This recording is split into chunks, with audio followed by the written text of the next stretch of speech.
Planeta algum é mais bonito do que Saturno. Saturno é o planeta mais fotogênico em todo o sistema solar. Algumas das fotos são de cair o queixo. Mas as imagens contam apenas parte da história. A beleza é apenas superficial, pois na verdade há toda uma agitação em seu interior. Sobrevoe o planeta com suas tempestades, que chegam de 6 lados e você terá muita ação. Não consigo deixar de imaginar como seria ter uma partícula do anel em minhas mãos. Ainda mais mistério rodeia as impressionantes fontes de Encelados, onde os segredos da vida podem vir a surgir dos geysers salgados das luas. Esta é a luazinha que tem tudo. As amostras estão sendo lançadas no espaço e é uma grande placa ali, amostras grátis. Pegue uma. Passe então pela grande lua alaranjada de Titã e solte-se sob seu véu esfumaçado. Seria uma das 7 maravilhas do sistema solar. Navegue pelos céus de Titã para um tour mágico e misterioso. O balão nos permite possibilidades extraordinárias de exploração de Titã. Passe sobre lagos de propano, dunas de areia inflamáveis e córregos de metano. Você poderia, na verdade, estar ao lado de um riacho de metano líquido. Às vezes me pergunto como seria isso. Mas aqui nada é o que parece ser. Se você colocasse a mão em um fluxo de lava em Titã, você não a queimaria, mas congelaria. Tudo isso e mais, a apenas 1,5 bilhão de quilômetros de casa. Pronto para decolar?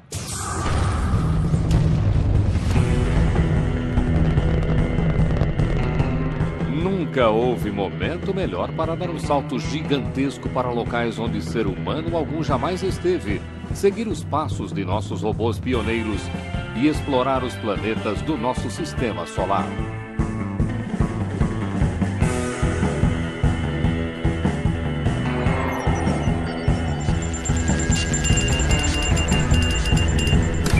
Guia de Viagens Interplanetárias. Saturno.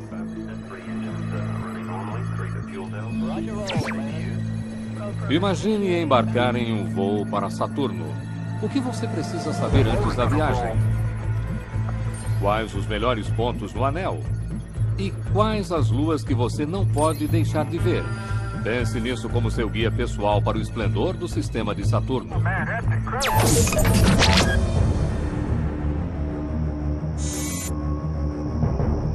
Uma mancha de luz vagando a uma distância que é o dobro da de Júpiter e 4 vezes a distância do cinturão de asteroides. Embora esteja a 1,5 bilhão de quilômetros da Terra, Saturno sempre chamou nossa atenção. Saturno é o sistema planetário mais rico em termos fenomenológicos em nosso sistema solar. Devido a seus anéis, ao planeta, à magnetosfera e à enorme coleção de luas incrivelmente diversas. Ele tem tudo. Em seus anéis, encontramos exemplos de outros anéis em torno de Júpiter, de Urano e Netuno. Encontramos todos eles nos anéis de Saturno. Se você quiser fazer perguntas fundamentais sobre o sistema solar, de um modo geral, Saturno seria o lugar aonde ir.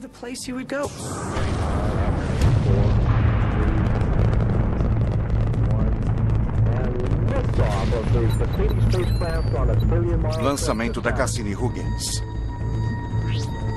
Em 1997, quando a sonda Cassini-Huygens partiu para um encontro com Saturno, ela estava carregada de itens essenciais para uma longa aventura no espaço profundo.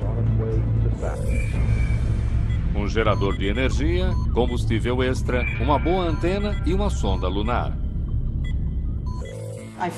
Imagino que quando ela tocar a superfície, vamos olhar para as imagens. A chefe da equipe de imagem, Caroline Porco, certificou-se de que a sonda levasse também uma câmera de primeira. Afinal, o destino era o mais glamouroso do sistema solar.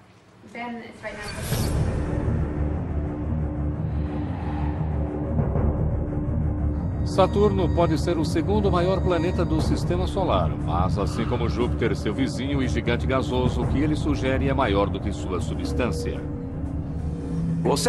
Em primeiro lugar, Saturno é uma gigantesca bola de gás. Na verdade, é uma gigantesca bola de fluidos. E as partes externas são gases, atmosferas. Mas à medida em que você vai mais fundo, ele fica cada vez mais quente e mais pressurizado. Por isso, se você descer a uma profundidade suficiente, você começa a ver uma espécie de efeitos líquidos. Uma estranha e bizarra física que não entendemos completamente. Diâmetro 120.540 quilômetros. Saturno é como se fosse um cara grandalhão, mas se enquadraria na categoria de peso leve cósmico. Ele é grande o suficiente para engolir 765 planetas terras, mas sendo o planeta menos denso, ele flutuaria sobre água. Assim como Júpiter, este é um mundo onde não há onde ficar. Sem uma superfície sólida é difícil até mesmo medir qual a duração de um dia. Ano de Saturno, 29,42 anos terrestres. Embora o topo das nuvens circule a cada 11 horas. Mas é o que há acima e não abaixo que irá atrair multidões àquele planeta.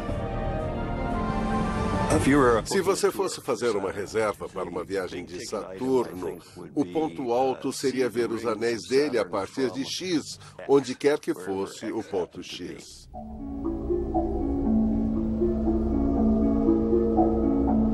A vista dos anéis a partir de uma das luas de Saturno seria espetacular.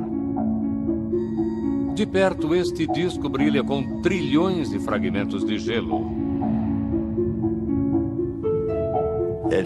É difícil imaginar alguma coisa mais bonita do que o sistema de anéis. Eles são a primeira coisa que uma criança com um telescópio quer ver. Olhar esses anéis por um telescópio de fundo de quintal é algo incrível. Em um instante, quase todos podem desaparecer quando Saturno se inclina em direção ao Sol. Como turista espacial, o que o impressionaria seria ver o quanto eles são incrivelmente finos. Não são mais espessos do que 1 ou 2 andares de um edifício. Muito mais fino em relação à sua largura do que uma folha de papel, por exemplo. Interessado em ver por si mesmo? Aperte o cinto, viajante espacial. Esta é uma viagem e tanto. Como chegar?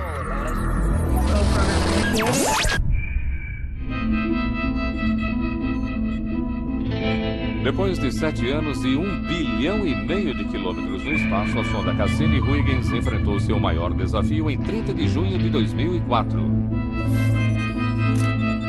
Entrar em órbita. Mas primeiro ela teve de manobrar por um curso de obstáculos formado pelos anéis. Laboratório de propulsão a jato Pasadena. As esperanças e os sonhos de milhares de cientistas e engenheiros dependem dos próximos momentos.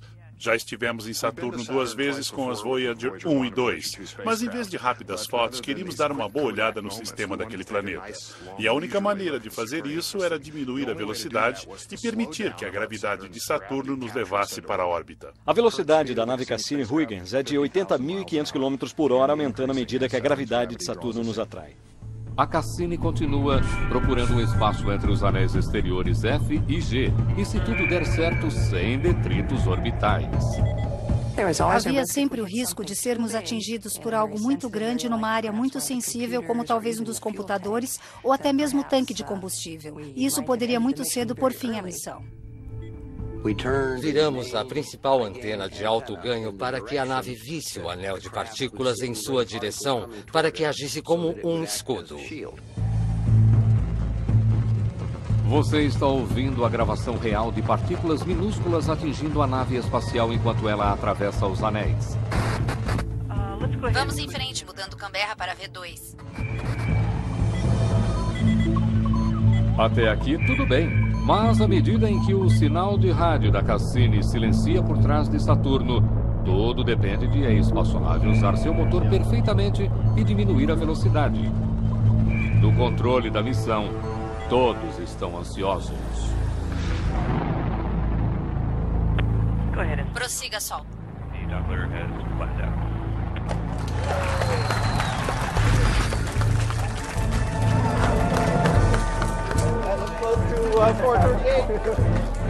Quando a Cassini surge orgulhosamente da sombra de Saturno, ela se volta novamente para atravessar a superfície do anel.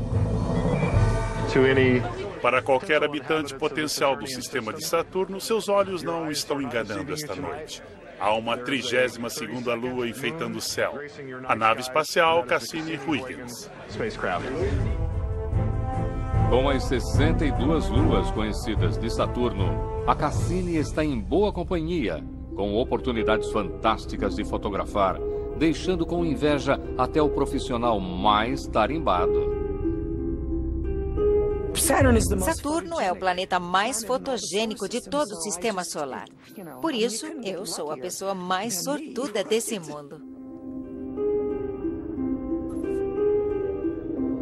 As imagens que mais me entusiasmam são as de Saturno com os anéis, com o planeta em crescente, ou quando olhamos de cima para os anéis e há uma lua ao fundo. É uma composição artística. Estou aqui liderando uma equipe de cientistas e o nosso dever, nossa tarefa é obter imagens desse alvo fantástico.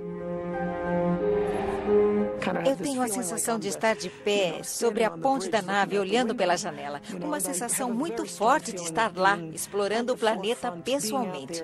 Este é o tamanho da emoção para mim. A vista da ponte da Cassini supera qualquer coisa já vista.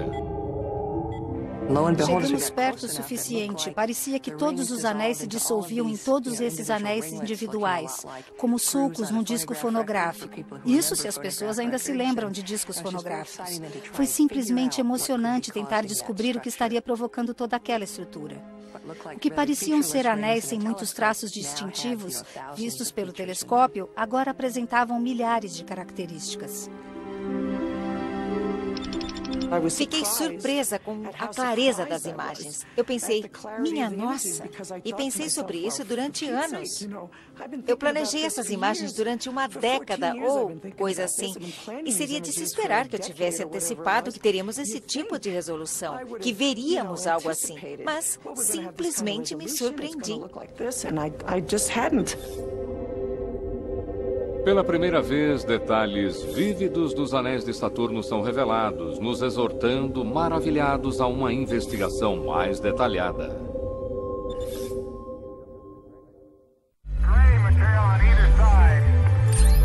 Todo mundo está familiarizado com os anéis de Saturno. Mas o que você destacaria se fosse você que estivesse enviando as imagens? Locais a visitar.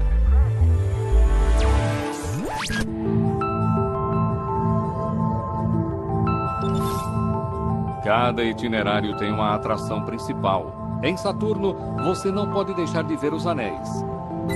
Londres, Inglaterra. Como líder da equipe de imagem da Cassini, Caroline Porco tinha um assento na primeira fila. Os anéis consistem de inúmeras partículas, e elas vão desde o tamanho de rochas grandes, do tamanho de pequenos edifícios de apartamentos, até as menores partículas de poeira. Toda uma gama de tamanhos entre elas. E estão todos em órbita, a uma velocidade alucinante ao redor de Saturno, 30 a 60 mil quilômetros por hora. Mas isso é como o nosso tráfego em uma rodovia. Podemos estar a mais de 100 quilômetros por hora, mas em relação uns aos outros, seguimos muito lentamente. Se você conseguisse colocar uma nave espacial ali, conseguiria se movimentar na mesma velocidade. Aí a velocidade não seria tão perigosa. Você pode pensar nisso como a hora do rush numa sexta-feira à noite. Você está na rodovia e o anel B tem muito tráfego, muitas partículas. Ao passo que se você for para o anel A, ele está um pouco melhor. E o anel C é mais como se estar fora da cidade. E você não vai ver partículas com muita frequência. Possivelmente restos de uma lua que se deteriorou. As partículas do anel foram achatadas pela força gravitacional, formando um disco superfino de quase 300 mil quilômetros de extensão. De ponta a ponta, essa é praticamente a distância da Terra à Lua. Eu me imagino na órbita de Saturno, pairando sobre os anéis. É difícil não imaginar isso. Sim, ir até lá e tirar suas próprias fotos, criar seus próprios postais. Sabe, oi mãe, aqui estou eu nos anéis de Saturno. É genial. Não consigo deixar de imaginar como seria ter uma partícula do anel em minhas mãos e ver como são. Será que seriam como uma bola de neve fofa se eu começasse a puxar? E como é o seu interior? Pensar em cada um dos anéis A, B, C, D como praias diferentes, e então você ia querer coletar amostras de cada um daqueles anéis. E os grãos de gelo nestas praias de Saturno são levados embora pela passagem do tráfego. Quando uma lua passa por ele, cria um rastro, assim como um barco a motor cria um rastro atrás dele. E gosto de imaginar o anel de partículas fazendo uma dança cósmica complexa ao redor do planeta. E é quase possível imaginar pequenos bailarinos com suas próprias órbitas e caminhos, às vezes colidindo e se encontrando, e às vezes não. Segredos mais profundos desse balé cósmico são revelados graças a um truque sazonal da luz. Uma vez a cada 15 anos terrestres, enquanto Saturno faz sua lenta viagem ao redor do Sol, o verão muda de hemisfério. Em 2009, a Cassini estava em uma posição perfeita para vermos o equinócio de Saturno. O Sol, no equinócio exato, estará brilhando na borda dos anéis. Mas um pouco antes e um pouco depois, o Sol vai estar baixo em relação aos anéis, assim como o Sol está baixo agora sobre Londres. Quaisquer protuberâncias verticais, para cima ou para baixo, abaixo dos anéis, projetariam sombras muito longas. E, na verdade, descobrimos que os anéis não são completamente planos. Há lugares em que suas partículas formam essas estruturas que se elevam a 2 ou 3 ou 5 quilômetros acima do plano deles. Pela primeira vez em 400 anos, sabemos que os anéis são tridimensionais. Caso você ainda não tenha ouvido, a maior história do sistema de Saturno vem da minúscula lua Enceladus, que vem se configurando como talvez o lugar com maior probabilidade no espaço para se buscar vida. Conhecendo os habitantes locais.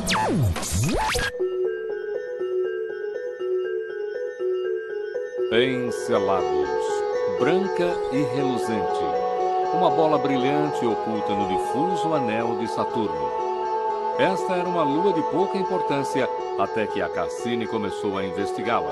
Mas havia algo de errado aqui. Ela foi encontrada pela equipe do magnetômetro. Eles viram que alguma coisa no campo magnético de Saturno não estava correta, uma espécie de desvio para o lado. Foi como desvendar um enigma.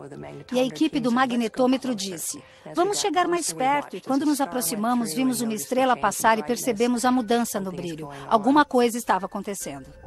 Podíamos ver mesmo à distância que parecia ver esse material vindo do Polo Sul.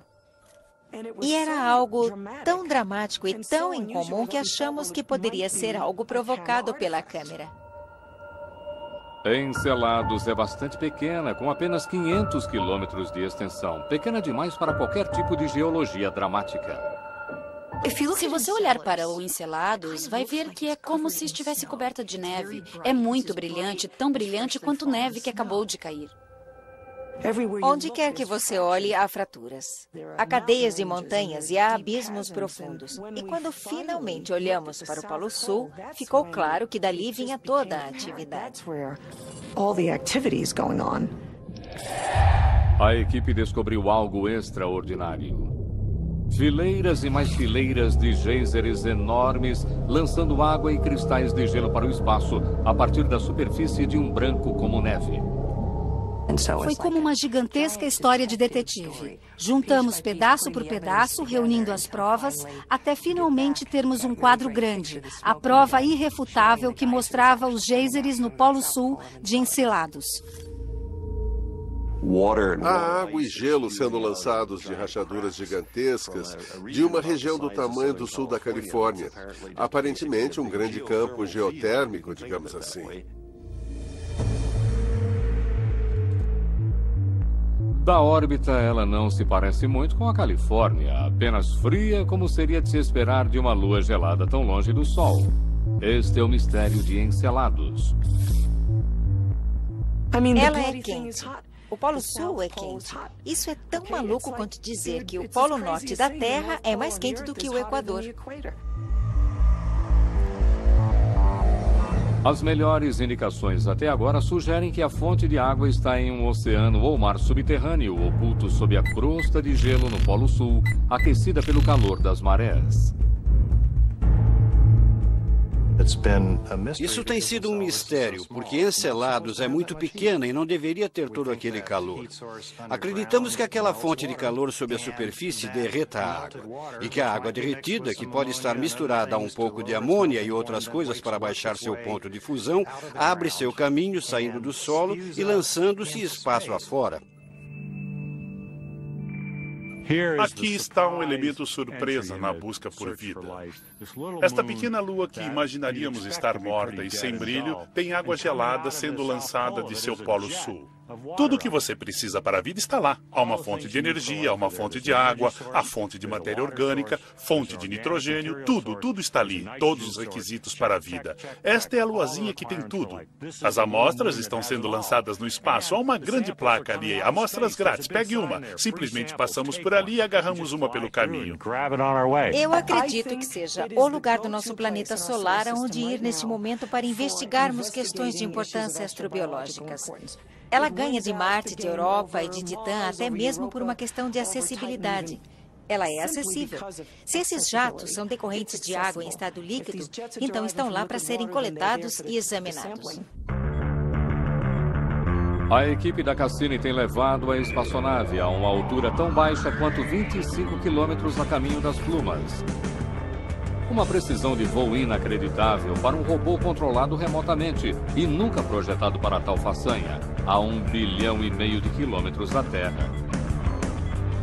Com a Cassini descobrimos que há metano na pluma, nitrogênio, amônia, moléculas orgânicas. É uma verdadeira sopa. Estamos vendo uma sopa de compostos orgânicos sendo lançados para o espaço onde está congelando. Você quase pode colocar tudo isso em um recipiente e vender aqui na Terra como sopa de nutrientes orgânicos. Na Terra, geysers e fontes termais contêm bactérias que remontam ao início da vida. Eles também podem ser extraordinários. Mas nada na Terra se iguala ao geyser gelado de Saturno. Seria uma beleza estar lá no Polo Sul de Enceladus, olhando para Saturno, vendo uma dessas erupções. Seria lindo. Não seria algo perigoso. Você veria essas fontes realmente enormes de partículas de gelo. Você nunca as veria parar porque algumas delas realmente se estendem por dezenas de milhares de quilômetros no espaço acima do Polo Sul e, de fato, na órbita de Saturno. É assim que o anel E de Saturno é formado. Cassini solucionou o mistério de como pelo menos um dos anéis de Saturno se formou. E isso pode ajudar a solucionar o maior mistério da vida além da Terra. Não consigo pensar em nada mais emocionante do que fazer esse tipo de descoberta, de que a vida ocorreu não apenas uma, mas 2 vezes em nosso sistema solar. E saber que poderia estar em Enceladus, que é um corpo que temos explorado, e termos participado desta descoberta. Não poderia haver nada melhor do que isso. Enceladus pode ser o lugar mais atraente para se visitar, mas não se esqueça de um concorrente de peso para o título da lua mais legal de todas: Titã. Locais para visitar: Titã.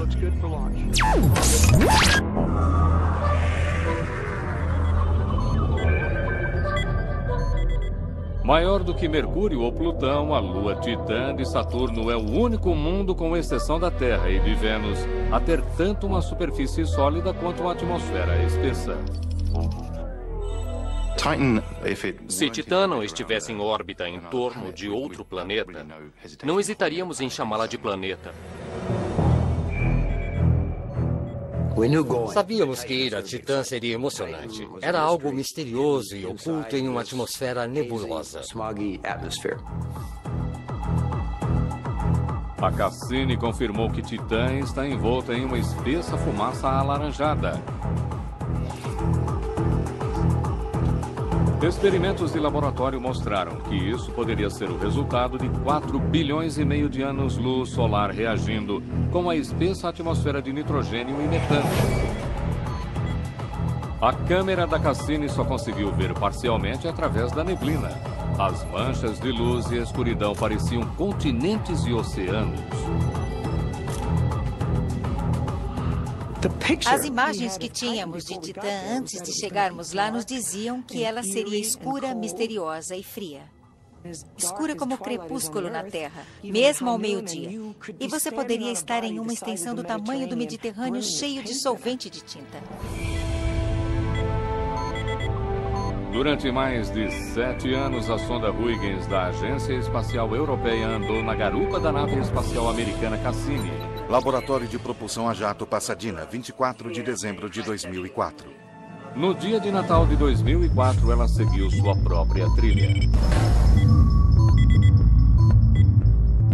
O planeta Terra nunca tinha tentado pousar em um mundo tão distante.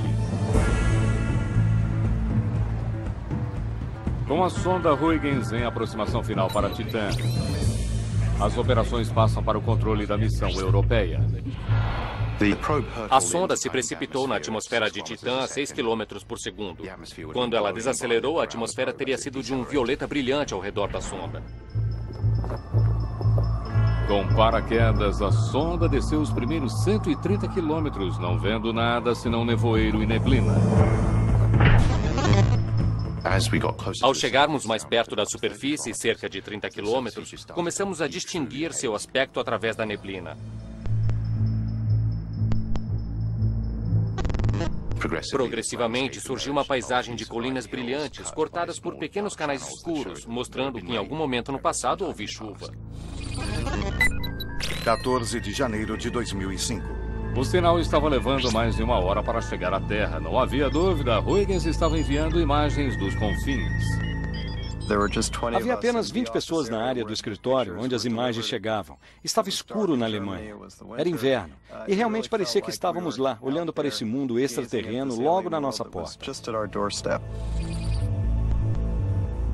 A sonda avançava, registrando estas imagens marcantes por todo o caminho. Todos nós vimos o nosso próprio quintal no Arizona ou na Riviera Francesa, de onde quer que você fosse. Era como se você visse algum aspecto de Titã que lhe parecesse familiar. E aquilo era tudo que nossas imagens da órbita não eram. Você podia ver um padrão de drenagem dendrítica que se parecia com um sistema fluvial, assim como um sistema fluvial pareceria na Terra. Aquilo foi inebriante, foi como Júlio Verne se tornando realidade.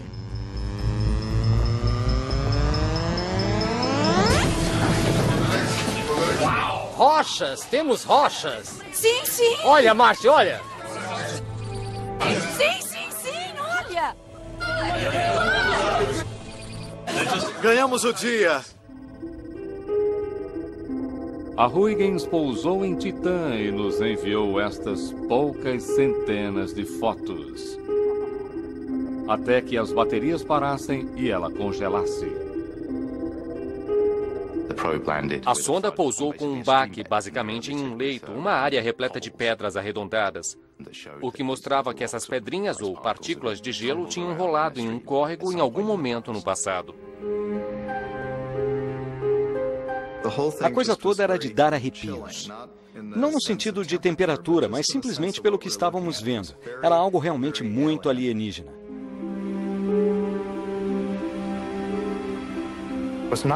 Não é um lugar no qual você vai querer sair com seus sapatos e meias e shorts e camiseta.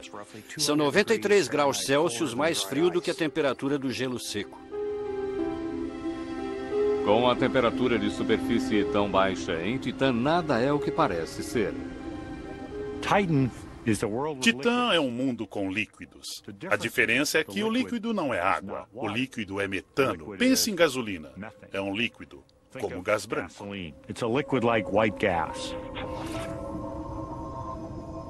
Você tem rios de metano fluindo sobre a superfície. Qualquer um que já tenha olhado para fora da janela de um avião voando sobre o deserto ou algo assim vai dizer: acho que eu entendo como seria a superfície de lá. Pelo fato de ser muito frio, a água se comporta como rocha e o metano se comporta como água. É como se tudo tivesse mudado ao longo de uma escala de volatilidade. Como pode haver uma paisagem que se parece tanto com a da Terra em um mundo tão diferente?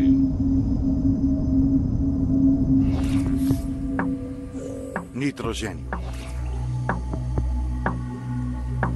No laboratório de propulsão a jato da NASA, pesquisadores tentam determinar pingo por pingo de que forma pingos de chuva de metano podem esculpir uma paisagem construída a partir de água congelada tão dura quanto granito. Portanto, é como chuva em Titã. E você pode ver que quando uma gota cai no gelo, ela penetra nele simplesmente, desaparecendo ali.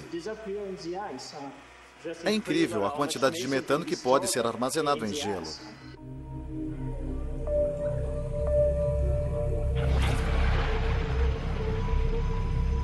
O metano penetra o gelo como água no solo. E assim como na Terra, qualquer excesso irá cortar seu caminho em costa abaixo. Titã seria um lugar maravilhoso para se visitar. Estar ao lado de um riacho murmurante de metano líquido, correndo por seus pés, me faz perguntar às vezes como seria isso.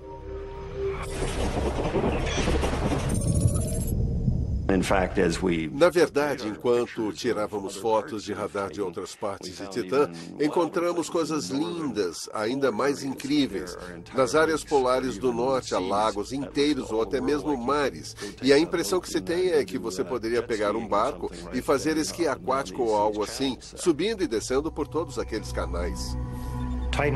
Titã é o único outro lugar no sistema solar onde sabemos que existe líquido na superfície. Há enormes reservatórios de gás natural liquefeito e, a propósito, um pouco de etano, um hidrocarboneto um pouco mais complexo. E há propano também. E todo mundo sabe o que é o propano. Você o usa em seu quintal para o churrasco. O radar da Cassini identificou lagos tão grandes quanto mares interiores, maiores até mesmo que o lago superior. Imagine estar no litoral do que para você parece ser um oceano de hidrocarbonetos líquidos. Isso deve ser muito especial. E se você acha que os lagos são estranhos, veja os vulcões. Acreditamos que o material expelido pelos vulcões de Titã seja uma mistura de amônia e água, que permite que a água derreta a uma temperatura muito baixa. Esta é a lava em Titã. Uma mistura mal cheirosa de água e amônia derretida a menos 100 graus Celsius. Você pode construir qualquer coisa em Titã, desde pequenos cones até grandes montanhas com esta coisa.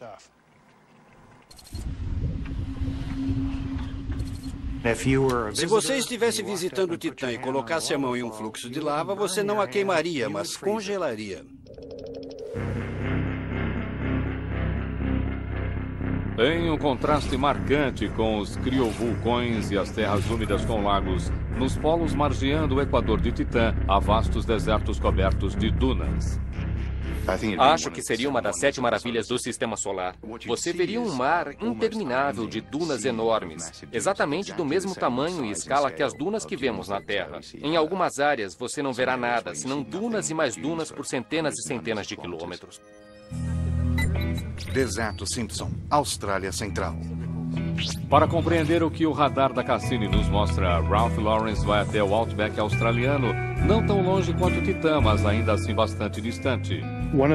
Uma das coisas interessantes aqui na Austrália é que há dunas lineares, o mesmo tipo de dunas que vemos em Titã. Você pode cavar uma duna e ver como os leitos de partículas de areia se acomodam, como se formam a partir de regimes de vento distintos.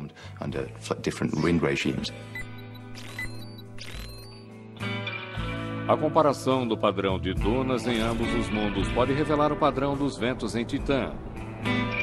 Uma pista para decodificar o complexo sistema climático criogênico da Lua. Assim como uma chuva de pó de café instantâneo congelado, eles são levados pelo vento em pilhas enormes que cobrem 20% da superfície. E assim como um bom café, estas dunas de Titã têm uma cor escura e forte. As dunas representam um enorme estoque de materiais orgânicos, centenas de vezes maior do que todo o carvão que temos no planeta Terra, por exemplo. Provavelmente você não vai levar este carvão alienígena para casa, mas os hidrocarbonetos líquidos na orla costeira de Titã poderiam ser muito úteis para a viagem de volta. Há mais energia do tipo de combustível fóssil do que nossas reservas conhecidas na Terra. Talvez por um fator de 10 ou até mesmo centenas. Isso é uma grande quantidade de gás para qualquer um. Mas uma coisa ainda mais valiosa pode ser encontrada no depósito de moléculas orgânicas. A resposta para a questão da vida, do universo e de tudo o mais. Como você passa de materiais tão simples como carbono, hidrogênio, oxigênio e nitrogênio para algo que o leva a perguntar de onde isso veio? Isso é um grande avanço. E em Titã há uma possibilidade muito boa de que alguns daqueles estágios intermediários, realmente difíceis de serem compreendidos, tenham de fato ocorrido. Eles não chegaram a ser completados, pelo menos acreditamos que não. Embora algumas pessoas acreditem que se fôssemos até os lagos de Titã, encontraríamos bactérias que descobriram como metabolizar o metano líquido. Esse não é um líquido que nós e que as formas de vida na Terra gostemos. Mas talvez uma forma de vida em Titã que cresceu com metano líquido se sentisse confortável ali e olharia em choque para o fato de haver organismos que vivem na água e diria: "Oh meu Deus, as coisas na Terra vivem na água. Coitado dos pobres terráqueos. Nós vivemos em metano líquido, muito mais agradável." Titã é o teste final para a vida em nosso sistema solar. Se existir vida em condições tão alienígenas, então podemos encontrá-la em qualquer lugar. A missão Huygens não será nossa única viagem para Titã. E nem a Cassini nossa última visita a Saturno. Estes são apenas os primeiros e ousados passos de uma jornada que está apenas começando. Próximos passos.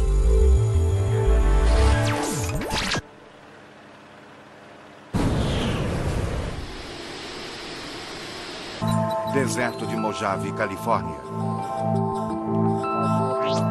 Mesmo antes de terminada a missão, a Cassini nos deixou com o desejo de voltar para lá. O explorador planetário Jonathan Lulaine e o pioneiro aeronáutico Julian Knott acreditam saber a maneira perfeita de fazer isso. Um balão de ar quente robótico. Estamos sobrevoando uma área muito parecida com o local de pouso da Huygens. E eu adoraria ver aquelas ravinas em Titã. Vales profundos, onde o metano está fluindo e esculpindo as montanhas. Muito parecido com o que estamos vendo agora. O sonho é voltar a Titã e soltar um balão robótico na atmosfera. Um gerador de rádio e isótopos irá fornecer a energia elétrica e o calor residual para dar sustentação ao balão na atmosfera fria. Titã tem uma atmosfera densa e fria. A gravidade é baixa, os ventos são suaves e, portanto, balonar é muito fácil. As condições em Titã são 1000 vezes melhores do que em qualquer outro lugar do sistema solar para voar em balões. É a melhor destinação para se voar de balões.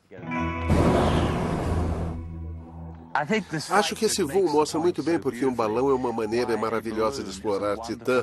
Se você estiver em uma área interessante, é muito fácil vir para baixo e talvez até mesmo pousar na superfície e baixar instrumentos. Com um balão de ar quente robótico, seria possível cobrir toda a circunferência de Titã em um espaço de talvez 6 meses. E não devemos pensar em Titã como um lugar apenas para robôs. Com uma atmosfera de proteção espessa e abundância de água congelada, Titã poderia ser uma destinação muito mais favorável para os terráqueos do que Marte. Quando os seres humanos finalmente saírem para o sistema solar, e eu acredito que eles o farão, Titã será vista como um lugar um pouco distante, mas muito atraente onde se divertir. E lá você não precisa de um traje pressurizado, você não tem de se sentir como os astronautas, que o descrevem como tentar trabalhar como uma bola de praia entre os braços. Respirando por meio de um scuba mais potente e equipados com algo entre uma roupa de super esqui e um macacão hazmat, os futuros titanautas poderiam fazer suas explorações sem problemas. Tudo que você precisa é daquela proteção térmica e de oxigênio, para você se divertir na superfície e dar um passeio de balão. Será um lugar onde as pessoas vão querer ir para ver um mundo verdadeiramente exótico e estranho. Nem mesmo um pequeno rasgo em seu traje seria uma ameaça à vida. Uma vez eu fiz um cálculo para saber se as pequenas quantidades de monóxido de carbono matariam você antes que o cianeto de hidrogênio. E, na verdade, verifica-se que ambos são suficientes para lhe dar apenas uma dor de cabeça. Mas o local provavelmente teria o cheiro de uma refinaria de petróleo. Falando em refinarias, o reabastecimento para a viagem de volta poderia ser tão simples quanto ir até o lago mais próximo e encher o seu foguete com metano, hoje em desenvolvimento de testes na Terra. E se você foi até Titã, por que também não dar uma esticada até Encelados? A verdadeira questão não é se Encelados têm elementos orgânicos. Nós sabemos a resposta para isso. Ou se Encelados têm água. Sabemos a resposta. A questão é, será que aqueles elementos orgânicos têm origem biológica? Portanto, em Encelados estamos muitos passos à frente de onde estamos em termos de Marte ou Europa. Já sabemos que há elementos orgânicos, já sabemos onde estão, já sabemos como obtê-los. É hora de trazê-los de volta à Terra, examiná-los e fazer outro tipo de questionamento. Será que são biológicos? Isso pode demorar um longo período de tempo para acontecer, mas eu realmente acho que é algo que temos de fazer. Temos que dar o primeiro passo. E para mim, saber se a vida teve início em outros lugares do sistema solar é a razão pela qual fazemos isso. Porque queremos finalmente, em última análise, compreender por que a Terra se tornou com tanto sucesso um abrigo de vida.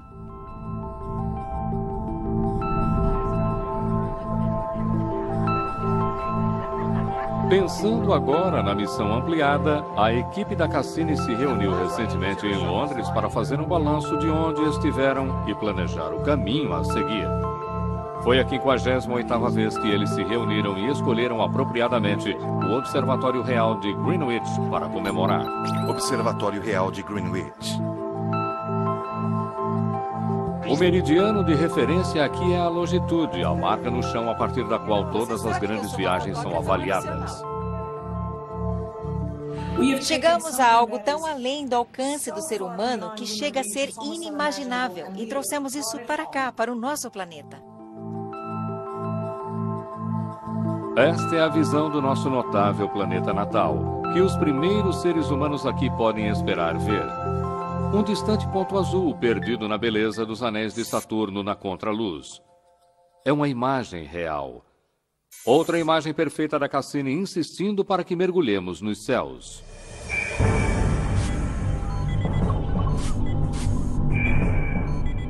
Os seres humanos saíram de praias, de mares e oceanos e imaginaram grandes aventuras. Agora imagine estar na margem de um mar alienígena. E sabemos que essas margens estão lá. Só temos de ir até lá e vivenciar isso. E é isso que eu gostaria de fazer. Eu gostaria de pousar um balão, sair, pegar um desses seixos arredondados e jogá-lo na Huygens. Talvez tenhamos de falar em um parque planetário que devemos preservar para as gerações futuras. Será que queremos explorar Titã devido a seu metano? Talvez a gente vá perturbar outros lugares, mas Saturno é um lugar encantador e talvez devêssemos deixá-lo em paz.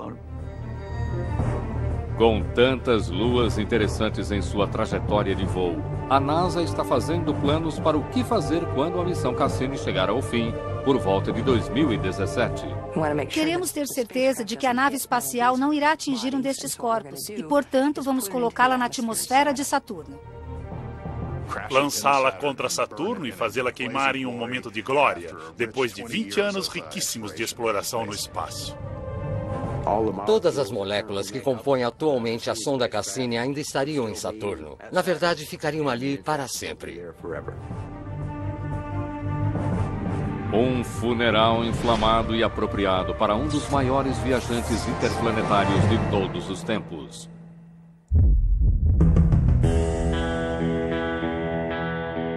Independente de ser uma bola de gás e flutuar na água, Saturno é um destino bastante sólido tanto para a ciência quanto para se ver coisas espetaculares. Apenas começamos a perceber as riquezas que ele oferece, e apenas porque enviamos uma nave espacial para lá. É sempre a mesma história em todo o sistema solar. Você nunca irá saber o que está perdendo se nunca se aventurar. Versão Marshmallow São Paulo.